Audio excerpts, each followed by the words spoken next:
Johnny, I'm dying. There's nothing can stop that.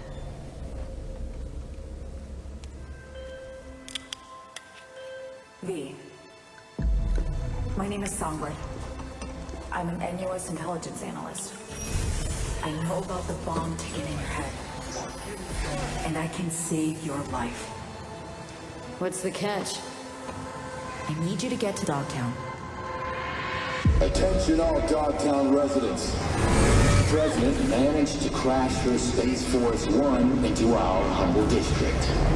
Man's got 1,001 reasons to want Myers as a hostage. Sleeper agents.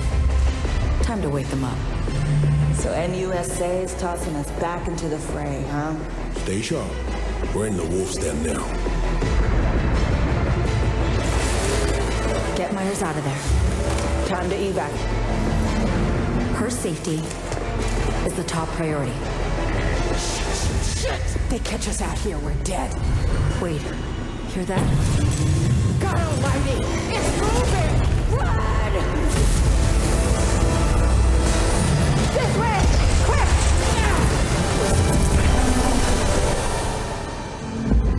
Someone ratted us out. You know, V, treason ain't ever black and white. It's a charade, V. Wherever she goes, people get hurt. Bodies drop. Just want what Songbird promised me. The cure. The situation's changed. You need to know if you're with me. Illusion of freedom draws in the desperate.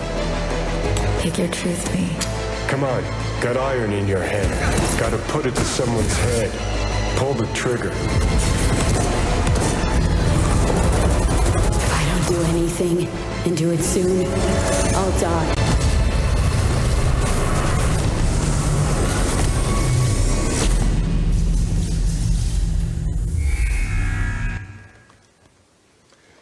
Okay, this is the trailer for Phantom Liberty, the expansion to Cyberpunk 2077, releasing in September, and I think it looks pretty nice. But if you follow games, or you know our company, then you might remember a different picture 3 years ago at the release of Cyberpunk 2077. And here we have some of the headlines from that launch. Disaster. Disastrous launch, disaster explained, the industry's biggest disaster. Not great. In fact, a launch that went so bad it became a cautionary tale for other developers to start delaying their games. And as you can imagine, this isn't something that we wanted to repeat. And we knew that we had to change how we work. We need to transform. And today I want to look at the path to this change. And actually, we're going to go even a little further back into the past. Our story is going to start, and we are a company that tells stories, in 2017, in the early days of Cyberpunk 2077. So we're just after the successful launch of The Witcher 3 and its 2 expansions. And our tech department is divided roughly into 3 sub-departments, a structure that has grown organically around the most skilled and active engineers. Those are AI, gameplay, and engine. And these 3 sub-teams don't always agree on the best way to build our tech. In fact, at some points, they start to try and solve the same problems with their own systems. Now, that's not ideal. As I'm sure you know, this isn't a great way to build and design your tech. So, in 2018, we appoint a single tech director to oversee all of tech in CD Projekt, Piotr Tomczynski. And he forms a leadership group known as the Knights. And these are leaders chosen both for their technical expertise and their leadership potential across all of the elements that we need to make our game. So, of course, engine, gameplay, and AI are represented there, but also audio, animation, tools, and more. And so we go from 3 separate teams to a single team. And in this team, we have 3 pillars that serve as the foundation of how we want to work. And these 3 pillars are represented by 3 books. The first one, Extreme Ownership, a book written by Navy SEALs about their leadership practices and how they use distributed leadership. The fairly famous management book, 5 Dysfunctions of a Team, written by Patrick Lencioni. And Creativity Inc., which talks about the management and the structure of Pixar, which is a company we admire as being both creative and technical and consistently delivering excellent products. And we believe that our success will come from having a strong team. First of all, a strong leadership team, and then strong teams throughout our entire department. And when we talk about strong teams, we're at the point now where we have an anecdote from the recent World Cup. Now, I'm not into football, but even I remember that we had, at this point, a victory by Germany over Brazil in the final, and it was quite a solid victory. And this was a good analogy that we want to be more like the German team, a team that is working together, that is supporting each other, rather than a team that is driven by superstars, which is what we had in the past. So we start to take management seriously. We have dedicated management training, actually across the whole company, and we start to approach the task of management the same way that we try and approach and solve our problems of engineering. We read more on the subject, and in particular, we dive into the books of Patrick Lencioni. Starting, of course, with the 5 Dysfunctions of a Team, but then going on additionally to the Ideal Team Player and the Advantage. And if you take anything away from today's talk, it will be go and read these 2 books, The Ideal Team Player and The Advantage. I think they are pure gold, and they really shaped a lot of my personal philosophy, my approach to management, to building a culture, and also our approach as a team. And the core idea behind the book The Advantage is that the single greatest advantage you can have is organizational health. And organizational health is built around core values. So why should we care about values? Why should we put our time, our energy, our effort into finding, cultivating, maintaining these values? Well, these are the heart, really, of building healthy teams. They are the glue that binds both our individual teams together, and also, as we start to scale up, so do values. They tie together our separate teams. They make it possible for teams to work together effectively, because values, they describe the approaches, the behaviors, the way that we work, and the way that we work with each other in order to be effective in our context, in the context of our teams and the context of our organization. And also, you're going to have them anyway, right? Values just happen. They're part of our human experience. Whenever we have a group of people, we start to form values. And if we don't pay attention to those, if we don't approach it purposefully and mindfully, then we can end up with some accidental values. Maybe those values will be good. Maybe they will support us. Maybe they will be fairly benign. Maybe we will just happen to hire people who tend to dress the same way or talk a certain way. Okay, we might miss out on some cool talent, but probably not actively toxic to our teams. But maybe a team will develop a value that programmers only need to program, and they don't need to talk to users, and they don't need to focus on developing communication skills. Yeah, this one, not so great. So definitely, we want to take a purposeful approach to developing our core values. And to some of you, this may be obvious. And some of you, you may be asking this question, but isn't it just corpo bullshit? And certainly some of our engineers asked us this question too. And well, yeah, it can be. If we don't actually commit to those values, if we only talk the talk and we're not prepared actually to walk the walk, if we're not willing to make some change, and bearing in mind change can be painful, if all we do is to write an email, maybe have a few meetings, maybe a town hall, where we're going to talk about those things. Maybe we speak with our engineers once about these things and then step away from them. Yeah, this is exactly what corpo bullshit looks like. And we can also focus on the wrong types of values. So I've talked about here the core values. These things that really are mandatory for us to have in order to have effective teams. But we could pick aspirational values, something which is a picture of how we would like to be, but is not really anchored in who we are. We could pick permission to play values.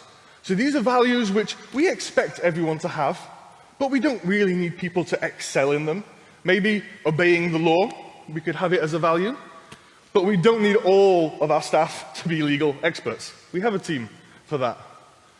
And maybe we could pick some optional values. These are things that actually they are good for us. And we see that they can create cool situations, but they're not really mandatory for us to have. An example for us would be fun. We thought at first having fun could be one of our core values. And actually, yes, when our employees have fun while they're working, generally this is a good situation. But is it really mandatory? Well, not really. You don't need it in order to be an effective team player in our organization. So, we know that we want to focus on our core values. And we know that we want to apply them. How are we going to do this? Well, first of all, we have to believe. And more than anything, our leaders have to believe. Because our leaders, they are the agents of change in our teams and in our organization. Then we need to educate our engineers on what the values are. Why are they important? And how are they going to apply them in their daily work? We have to start hiring with these values in mind. Hire people who are aligned to these values, who are going to help to cultivate and grow the values in our teams. We need to make it a part of our evaluations when we are promoting people, when we are giving salary raises, when we're creating development plans.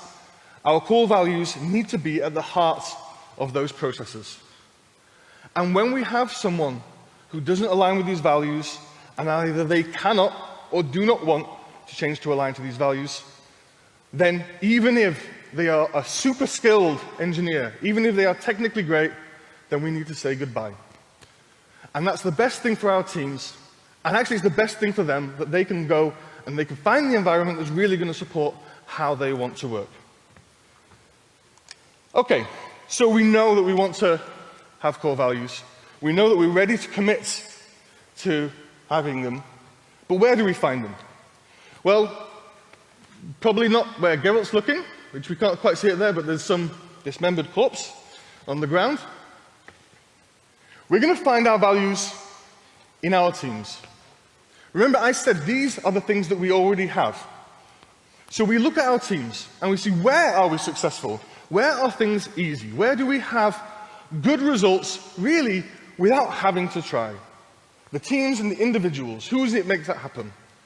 On the other side, where is it always hard? Where do we have endless friction? And even when we have great technical skill, where do we not have the successes, the results that we expect? So together as the Knights, we look at these situations, we identify what are the behaviors, what actually is happening, and we group these into 5 core values. The first 3 are predicted by Patrick Lencioni in The Ideal Team Player. So in my experience, he does know what he's talking about. They are humble, which means to have control of our ego and to be able to put the team first. Hungry, which means to have ambition, to have passion, to want to make something great. And smart, which means being smart with people, communication, emotional intelligence. We also find extreme ownership. You remember I mentioned it before. Something we identified as a key pillar for our leadership team. Turns out, actually, this was also a core value across all of our tech teams. And finally, on the edge, a value that we find a little later on through iteration as we start to work with the values. And on the edge is about being able to work in chaos, about being able to balance order and chaos. Because in the chaos, actually, this is something where we find a lot of creativity. Okay, so we know what our values are. We know that we want to apply them, and we know how to do it. Great, right? Well, if you've been paying attention, you'll have noticed that the clock has been ticking. And now we reach to 2020. We have a launch for Cyberpunk 2077 scheduled in April of 2020. It slips to September, and finally it releases in December. And these are some pretty hard times. The people that we have in place to change our teams, to instill the values, these are the same people that we need on the front line to ship this game. We have crunch, lots of overtime to get this game through the door. We don't really have time for management. Definitely not for the kind of management that we need in order to make this change. And additionally, we see in those teams that we created, those engineering teams, based around the disciplines, we've created some silos. And sometimes we're missing something. We're missing connection with our designers, with our content creators. So even though we can have good technical solutions, not always they're connecting to actually what we need in the game. But we do see that the values we identified are highlighted. In these hardest times, those teams that already have the strongest values, they do the best. They're more resilient. They're more able to get things done, even in the worst chaos.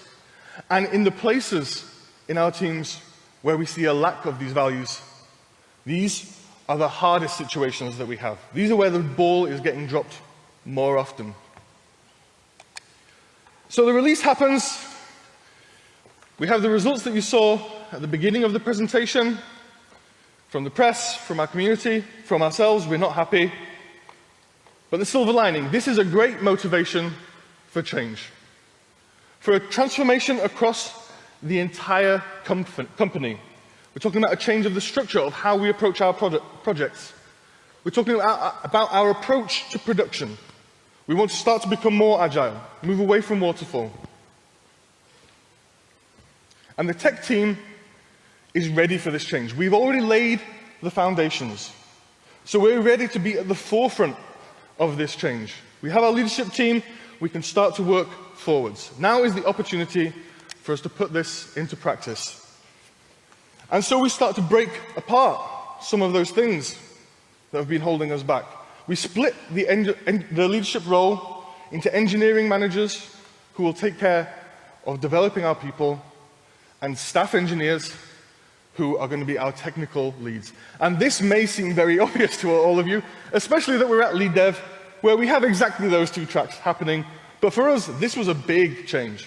This was difficult for us to do, to change our mindset of we can go from one situation to the other. The next group, this evolves into a tech council, a smaller team of engineering directors who are focused not just on what's happening right now, but actually strategic focus. Moving away from the operational and actually planning how are we going to change our team, how are we going to develop our team, and how are we going to cope with our plans for the future. We start to introduce cross-functional teams, which means our management style has to change as well. Because in our cross-functional teams, there can be maybe only one or two engineers. Our managers can be managing people across multiple teams. And maybe now, since they're not necessarily the experts in the discipline that they're managing, actually engineers from different disciplines. One way that we approach this is to introduce some communal management practices. The idea of mentorship circles. So, of course, we have our engineering manager and the engineer, but also we involve the PO, the Scrum Master, the staff engineer, and a mentor for the engineer, all of who can work together on developing that engineer. And we do see now that the managers, they have time to manage. They can focus on managing, as well as working in the projects, and also they can focus on developing themselves to be better managers. We do lose something in this transition, in this transformation. Because although our silos had problems, they did bring us that disciplined focus, that push towards excellence in all of those areas of technology that are vital for making our games. And so this requires purposeful attention to keep that quality. And this is the job, of course, of the staff engineers. Now, this is still fresh ground for us.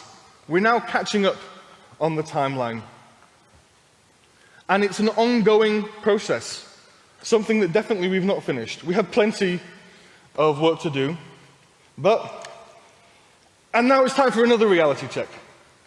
Because we're in 2023, and we have our release of Phantom Liberty in September. And if we can release Phantom Liberty on time,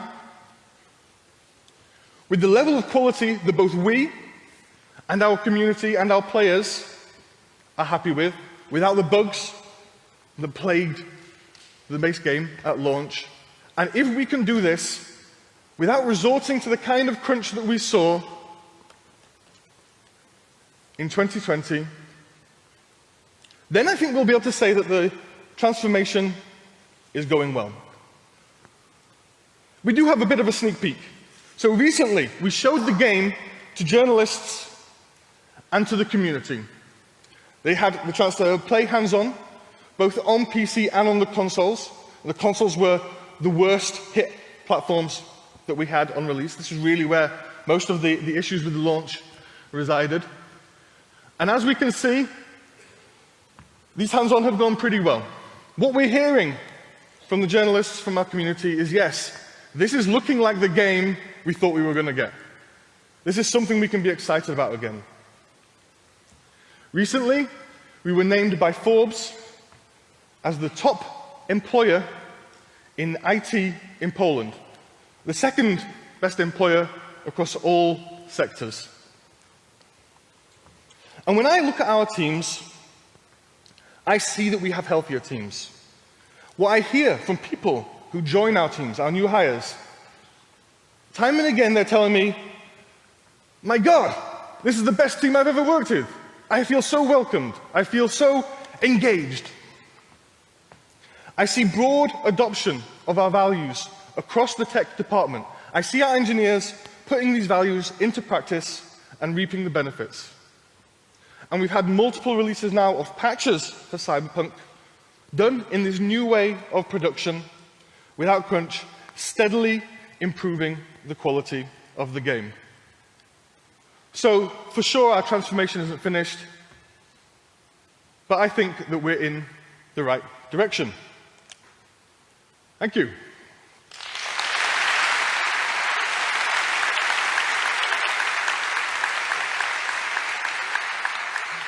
And I have 1 minute left, so I'd just like to take a selfie with all of you, because I don't know if I'll ever be able to be on this fantastic stage once again. So, after 3, 2, 1, if you could shout Leaddev as loud as you can, maybe throw something in the air, do a cartwheel, that would be awesome. Don't hurt yourselves. Okay, 3, 2, 1, Leaddev! Thank you.